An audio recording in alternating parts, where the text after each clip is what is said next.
The fantastic Coastal Horizon there. They are going to be joining me next week in the studio, and we have got another one of their tracks coming up a little bit later. They've just launched their brand new EP, which we'll be talking about. But on to our guest now. We've got the fantastic Kayleigh Morgan joining us in the studio.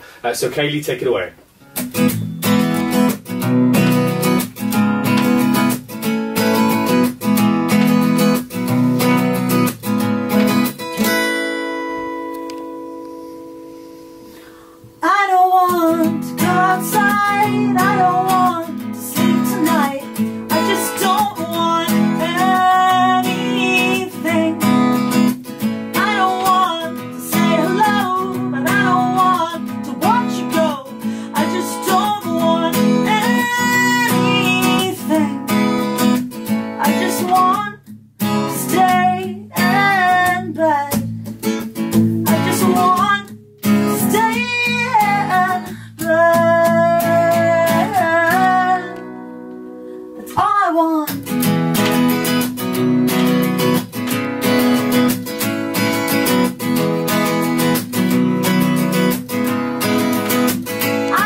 Sometimes I don't want to live at all, but I don't want the curtain call. I just don't want anything. Now I may barely be alive, but I sure as hell don't want to die. I just don't want anything. I just want to stay in bed. I just want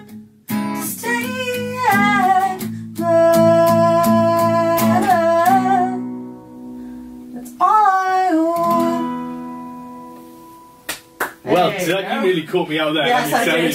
You nearly caught. By the way, I pause sometimes. Thanks for the warning. Welcome, Kayleigh. Thank you so much for coming in. Thank you for having me. Absolutely, it's my pleasure.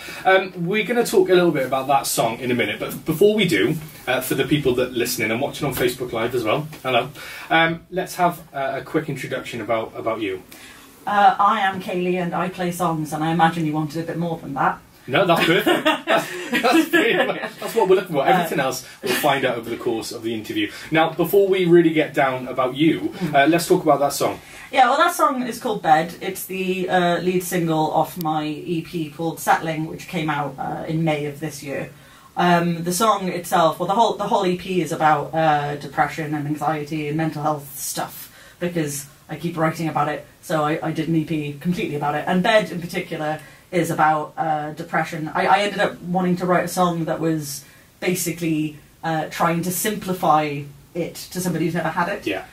Because I had quite a bad depressive episode a couple of years ago, and during that whole time you'd have people who just have no concept of it, and I was trying to explain it, and you can't really get it across. So I tried to put it in a very simple and deceptively cheery way.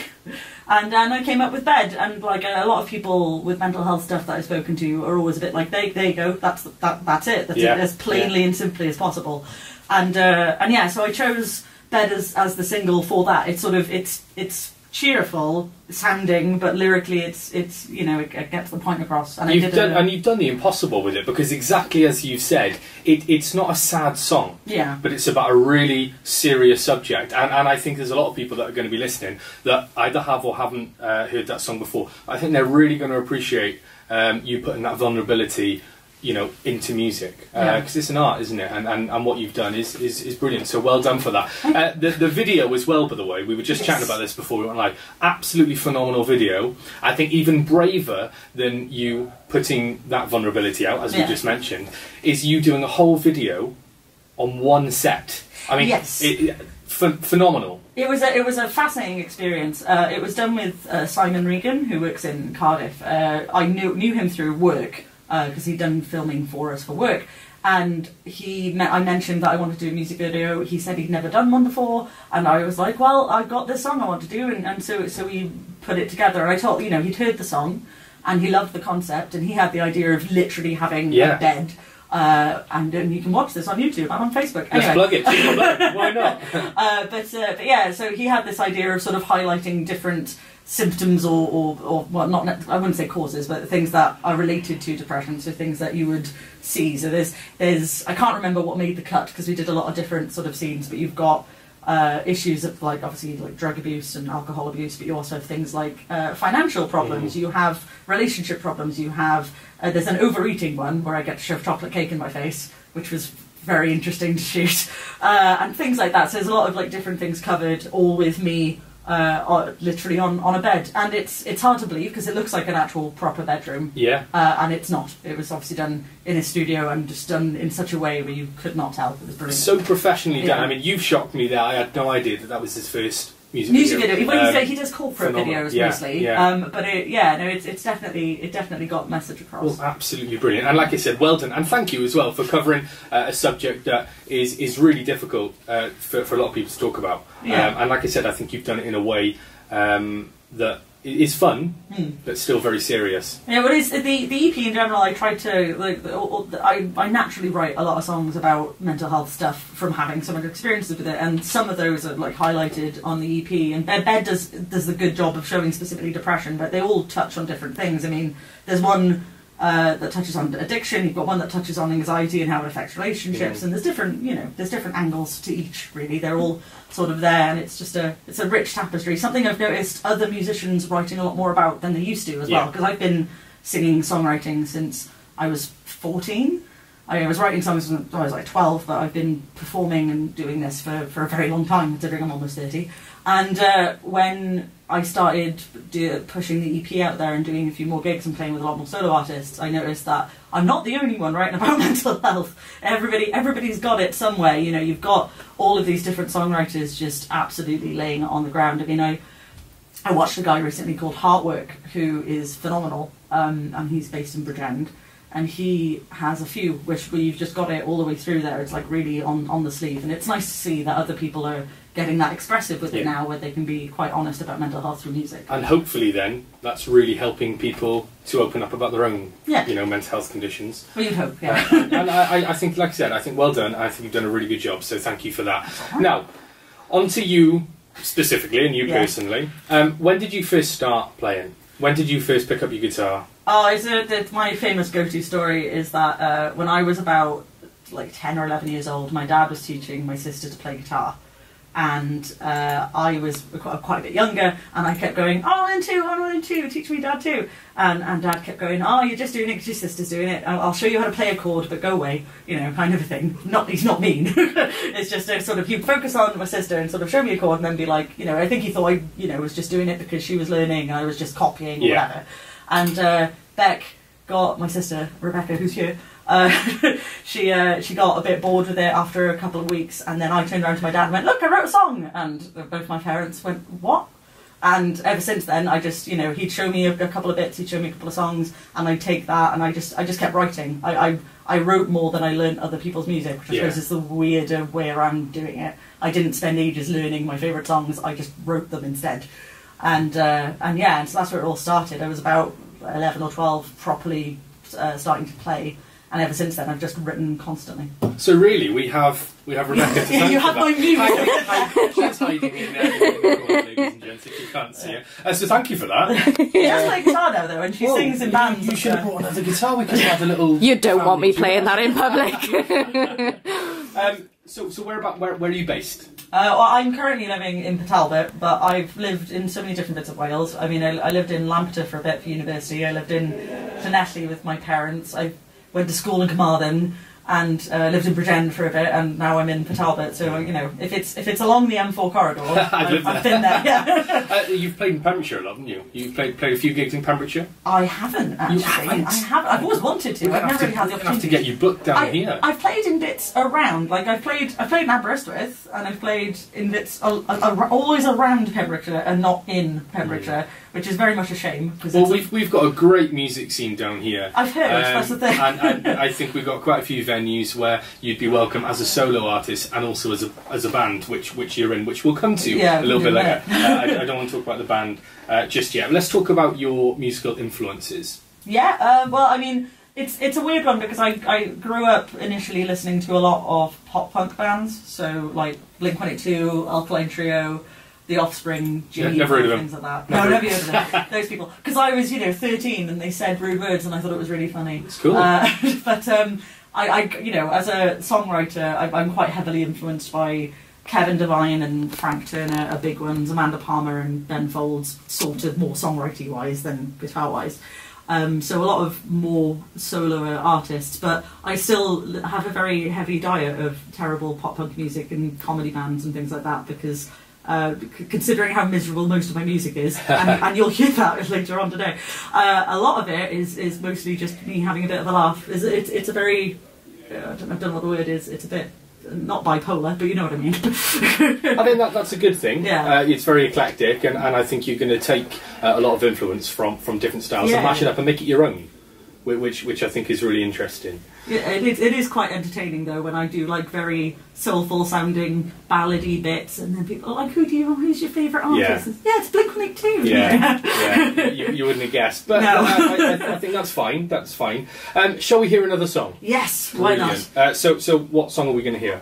This is a really old song of mine called British Winter. I wanted to go after bed. I wanted to go for a bit of a wintry theme, shall we say. I wrote this when I was like 16. It's just an old one that people really like, and I wasn't going to play it, and then my girlfriend told me off. So so yeah, this song is called British Winter. Get away. Like this. Can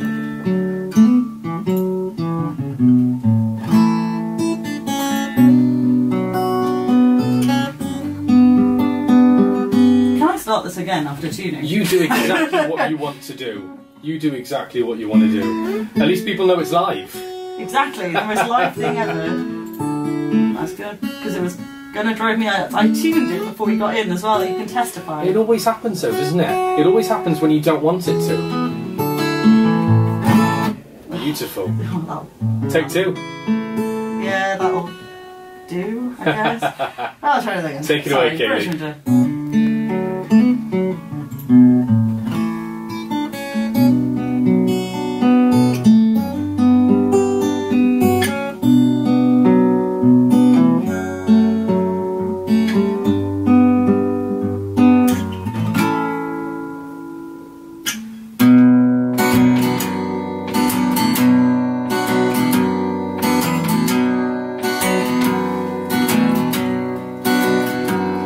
It's cold and it's raining, another British winter lurks around the corners of my mind as I try to find a way to say that it's not over. I'm coming up with nothing and no way of stopping the light of November, slowing to one end without an ounce of strength to even bother. Now that you moved on, I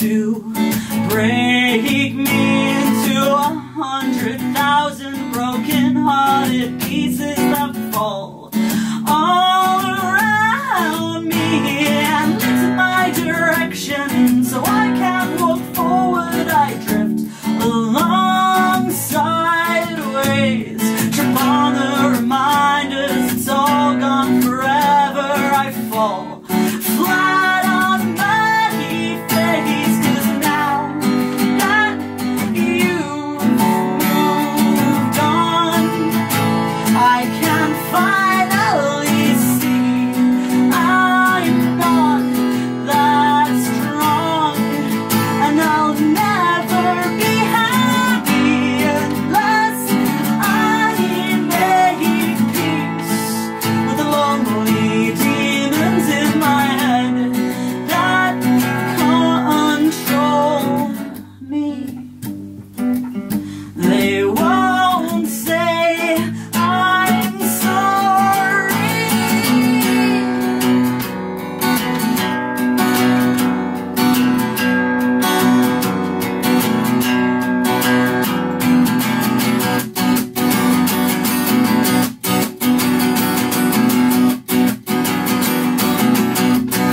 And now that you've moved on, I can finally see where I've gone wrong, and to see you so happy makes it so hard to stand up straight in front of you and not fall apart.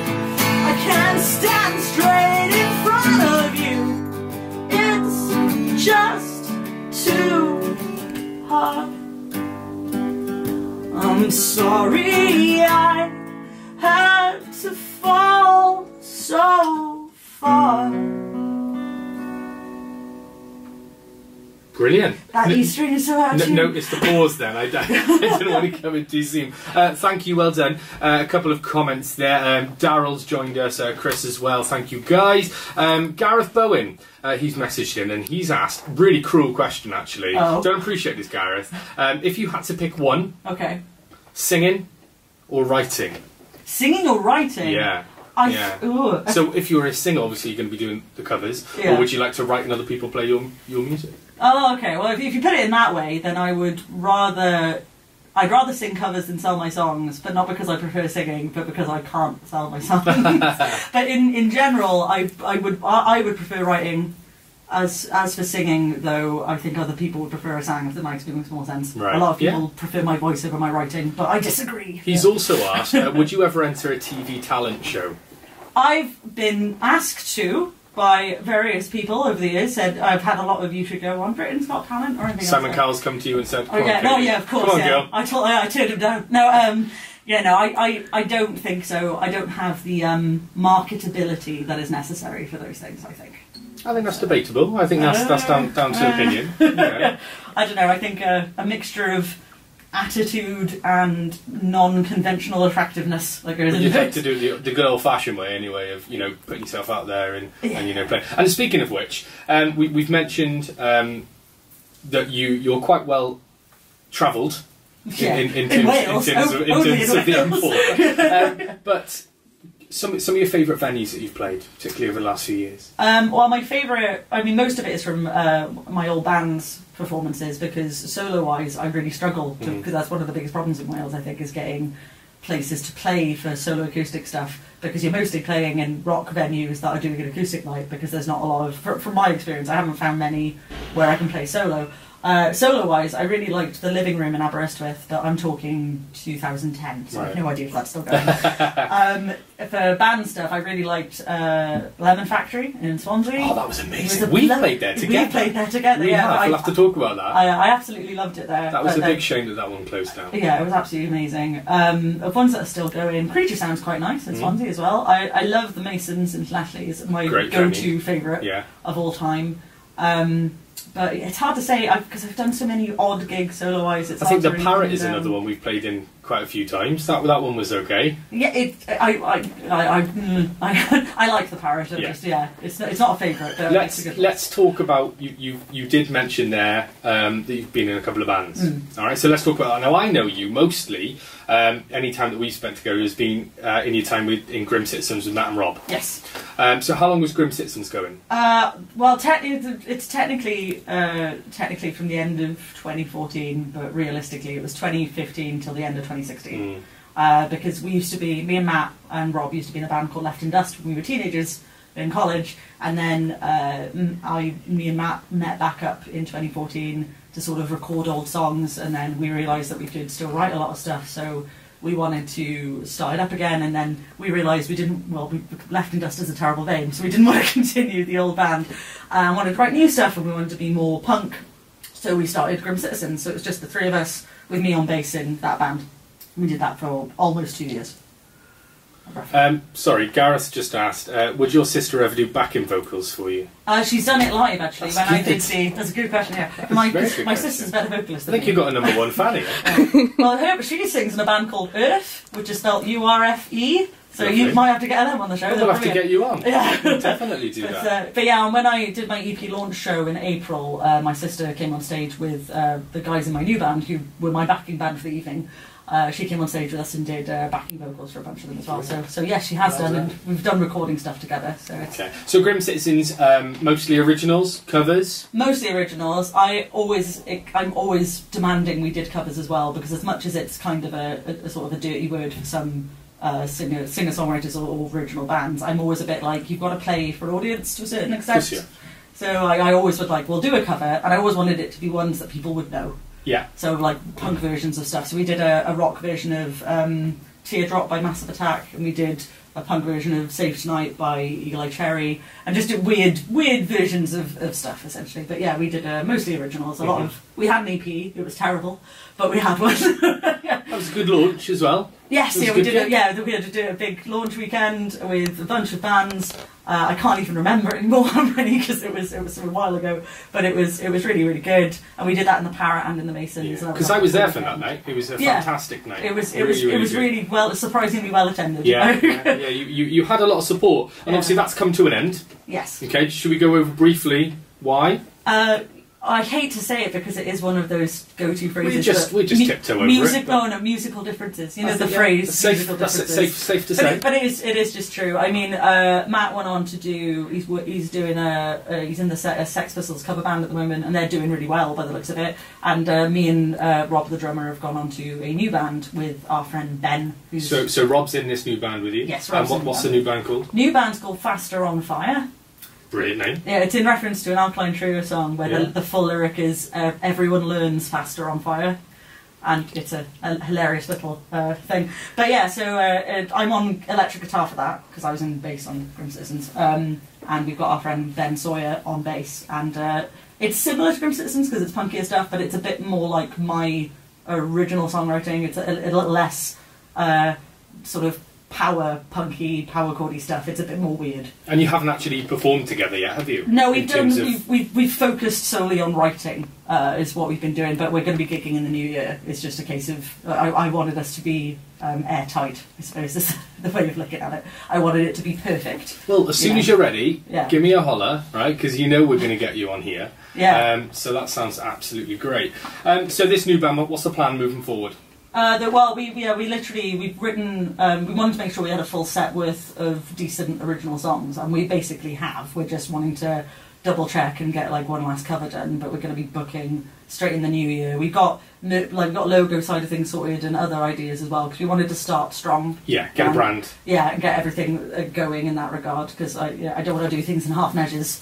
So that's what we're doing. We've got a professional logo down. We've got the band name sorted and everything. We've got the songs sorted, and they all sound amazing. To be honest, I'm all three of us are surprised by how good the songs are. It's always great when that happens, isn't it? Well, I'm usually very insecure when it comes to songwriting and everything else. Shock horror with all the mental health stuff. But I'm very insecure about usually when it comes to music stuff. And I was with Grim Citizens as well. I was always a bit back-footy. Modest, I thought. You were always very modest. Yeah, I suppose. All of us are. I mean, Rob on drums, with the amount of gigs we did, where Rob would be absolutely amazing on drums, and I'd have other drummers come up to me and say, he's amazing, and he wouldn't hear a word of it. He won't believe me. And we'll do practice, we'll do writing sessions or practices, and he will just do something, and both me and Ben will just stop and stare at him and be like, that's insane. And he's like, that's all right. Oh, he's just like, no, it's terrible. No, I messed it up every time. But yeah, no, all of us, unfortunately, are a bit like that. But this is the first time where I'm like, no, this is good. This is something good. So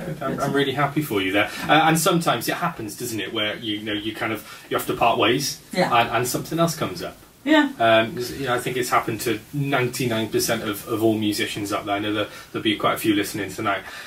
So we'll have to get the band in. That'll be great. We'll definitely do that. I'm sure Ben will be up here as soon as now that you've said that. He's probably in the van now. Let's get it done. Come on, get down here. We finish at 9. You're really fatty. Let's talk about some of the bands that you played with. Some of your favourite bands. Well, of course, one of my favourite bands was your old band, which was Down with the Enemy. Who? Obviously. They sound rubbish. I really liked Beware the Tortoise, which we played with as well. Band. They were very fun. Their metal-y version of Uptown Funk. Great. The best thing ever. So much fun. I really like the Decoy, which are based, I think they're based in Cambranway or that way. And they are absolutely amazing. Grim Citizens opened for them ages ago. And I didn't, it was one of those rare times where I usually listen, if they've got recordings, I'll listen to the bands.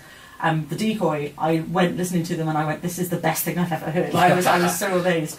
And I was so excited that I basically, I'd only listened to their music for the week before the gig. And when they were performing, I think they were very confused because you had me fangirling in the audience. And they were a bit like, oh, okay. It was a bit full on, but they're absolutely amazing as well. I'm a big fan of them. As for solo artists, I mentioned Heartwork earlier, but Pay the Man is another great singer-songwriter outfit. His name's Kyle, but he's Pay the Man.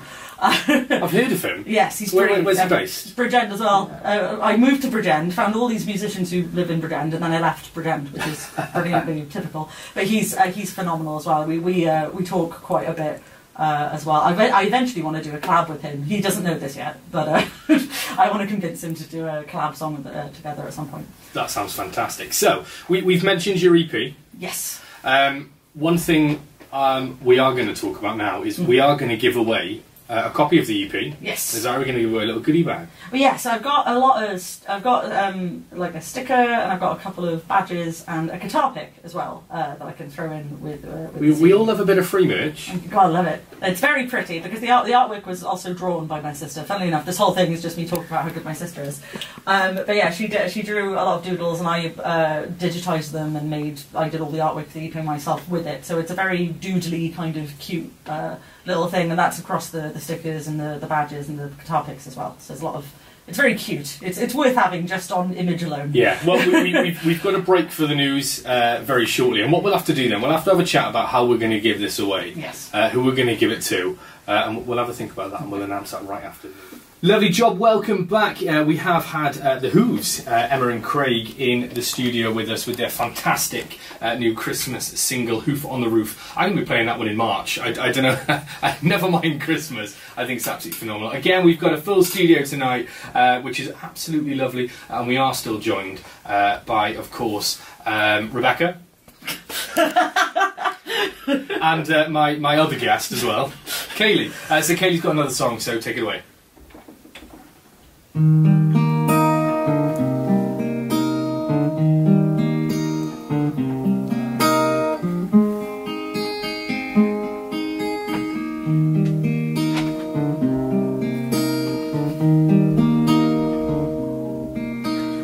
heard there was a secret chord that David played and it pleased the Lord, but you don't really care for music, do ya?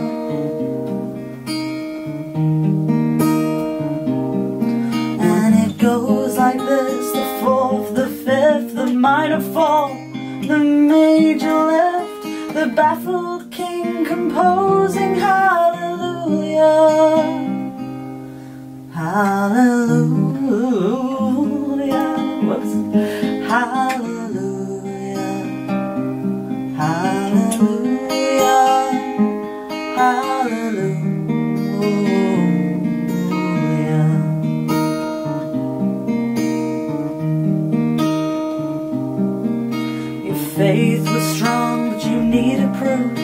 You saw her bathing on the roof, her beauty in the moonlight overthrew you.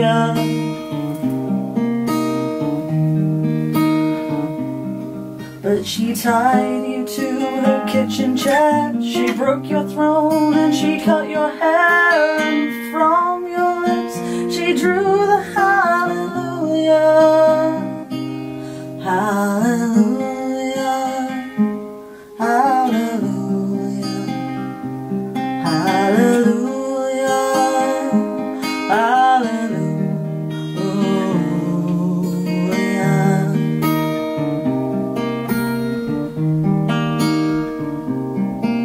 Well, baby, I've been here before. I've seen this room and I've walked this floor. I know I used to live alone before I knew ya.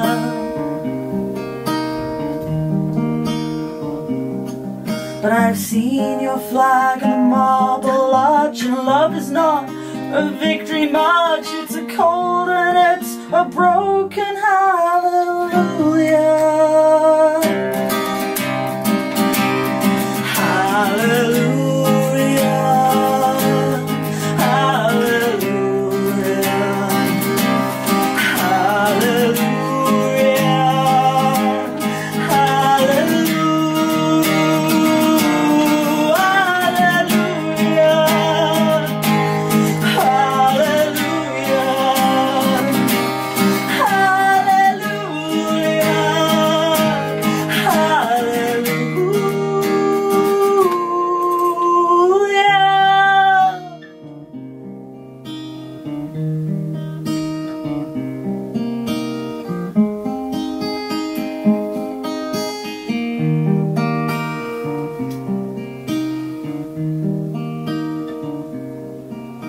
There was a time when you'd let me know what's really going on below, but now you never show that to me, do ya?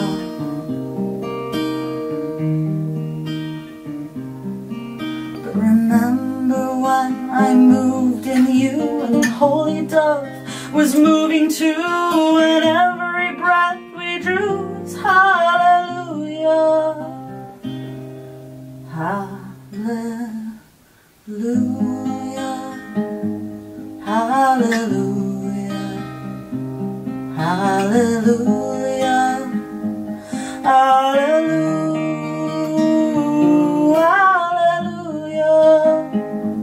hallelujah,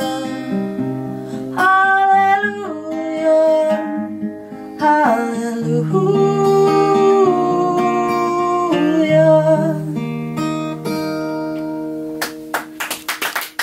I got a round of applause and everything.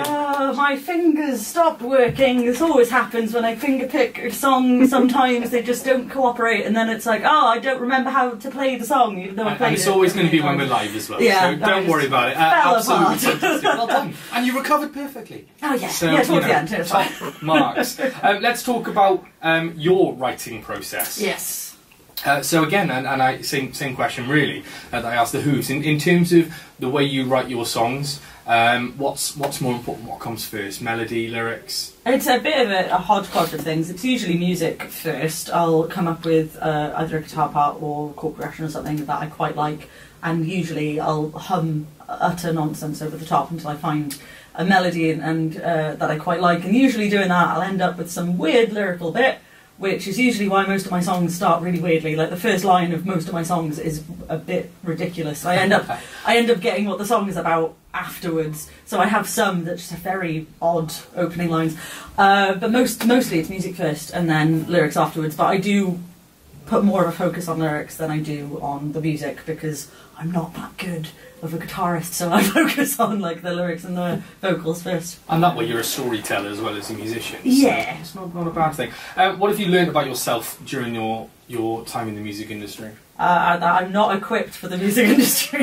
And yet you're still going, so well done. Well, you just yeah, keep going. I love songwriting, and I do quite like performing, and I think that it's one of those things where a lot of it, if I'll be perfectly candid, I think a lot of doing stuff in the music industry is rubbish.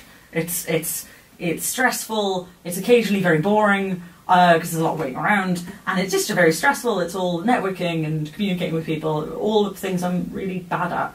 And there's rare moments in it, though, where it feels like it works, where you feel like somebody's actually listening to you, and it feels like you're actually getting the point across. And those little moments are what has kept me doing this for so long. But it's more like 5% of the actual experience, though. The rest of it is just a bit difficult. Well, I think that says a lot about you as an individual and as an artist, that you can work through that 95% to get that 5%. And I think you're a real inspiration to a lot of people listening, particularly younger musicians that might be listening and you know, really want to get to where you are. And speaking of where you are, I want to know where you're going.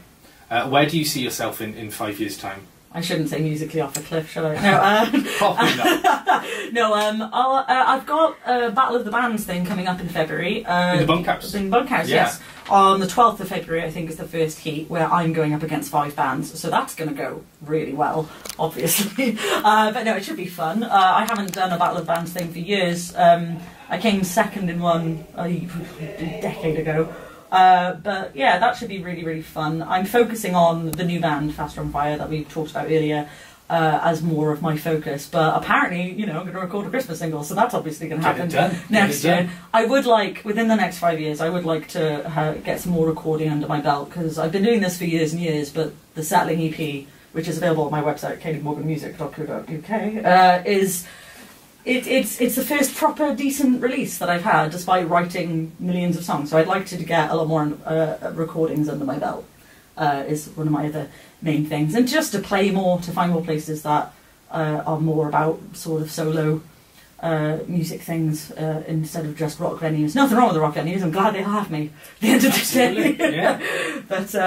But yeah, so that's the sort of plan. There's no big tapestry. I do want to focus a bit more on the band, because it's lots of fun and loud noises. So Can't fault it. Yeah. You're coming back to us. You're going to come back to us hopefully with the boys. Yes, hopefully. Yeah. And we'll get something. We'll get something done. So make sure, obviously, you keep in touch. I know we will. Massive thank you to Rebecca for coming in. really appreciate it. The star of the show. You've been a fab guest. It's been great. Kayleigh as well. Thanks for coming along with Rebecca. I really appreciate it. Yeah, no, sorry. Someone have to watch after it. Before you go, we are going to add you to our leaderboard, which is currently non-existent, but I have got it written down on a piece of paper here in front of me. Right, eventually I want a big Top Gear style leaderboard. Top Gear, what? Who are they? Big leaderboard. Oh, the Stig. Exactly, yeah, I know. exactly. Yeah. But instead of driving really fast around a lap, because we haven't really got the facilities in here to do that, maybe we should get a Scale Electric or something. But instead, I'm going to ask you a number of questions. Okay. Okay. Now, you guys in the Who's, you might want to listen up here, because, like I said, I definitely want you to come back. And if you do come back, you're going to have to do this. All right. So my suggestion is, you know, listen up and get some tips. Okay. And I want some dramatic music as well. I haven't got any yet. But we're really unprepared. But we will get that done. I can do some really bad beatboxing if you want. Well, you're going to struggle to beatbox and answer the questions. That makes it more challenging. Absolutely, yeah. You go straight to the leadership, right to top of the leaderboard, just for effort there.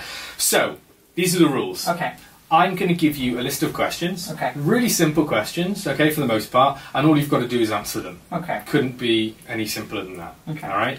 For any that you can't answer, or don't answer, or pass, or get wrong, although a lot of them are opinion questions. I was going to say.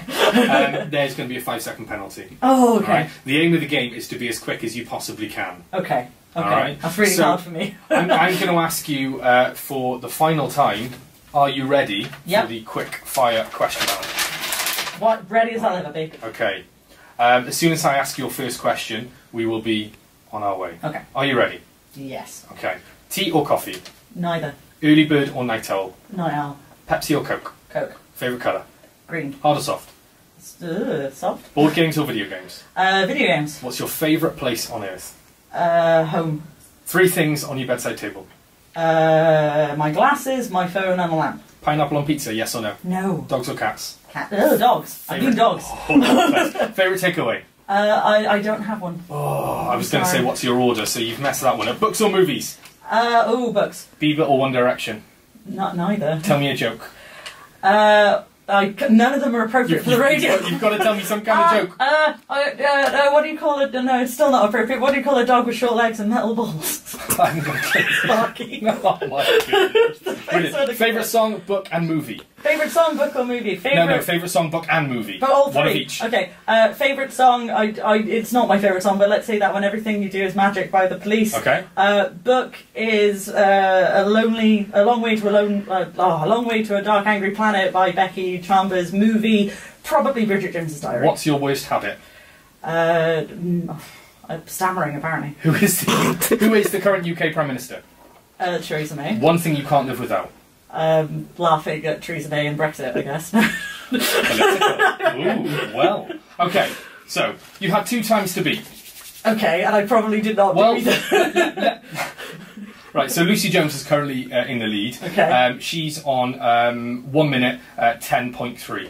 Yes. Okay. John Ski then is in second place currently, before your time, with 1 minute 16.92. Okay. Where do you think you... I saw your phone, it was 1 minute and 20 seconds. Okay, yeah, you did rubbish, alright? I did terrible, yeah. This is not my game. FYI, you were there, right? You would have been first until the joke, where you waited about 10 minutes. I don't have, all of my jokes are inappropriate jokes, and it just completely went, no, I can't say anything. I did have a chat with Toby about these, and I had to go through the questions, and he said there's a couple on there that you're really risking doing before 9 p.m. But it's all fun, and well done, and thank you for joining us. And when you come back with the band, you can have another shot at it, and hopefully you'll do a bit better. We're giving away a CD as well, aren't we? We are giving away a CD. Thank you for reminding me. I know, I was going to say, you forgot. How bad. I pestered you for some free stuff, and I completely ignored it.